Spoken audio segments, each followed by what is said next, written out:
فكره انا شايفاكي بتاخدي القشر والحاجات للقطط. انت مربيه قطط ولا بتنزلي تاكلي القطط في الشارع؟ قطط في الشارع عارفينك بقى، عارفينك.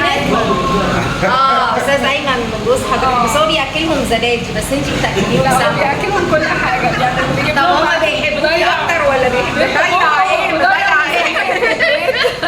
وعلى القطط هو بيحب القطط اكتر ولا بيحب رندا اكتر؟ مش عارفه اسالوه. بيحب القطط اللي بره اكتر ولا القطه اللي في البيت اكتر؟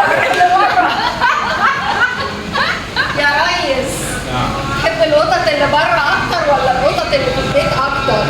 لا القطط اللي بره عشان ملهاش اهل. لا لا يشفق على من باب الشفقه يعني. اجمل صحفيه في مصر.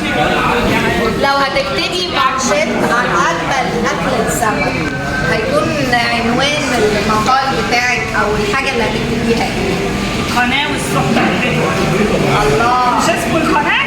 قناه. القناه والصحبه الحلوه. مفيش اجمل من الصحبه الحلوه.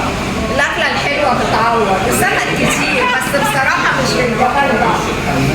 بصراحه هنا الاكله الحلوه والصحبه الحلوه.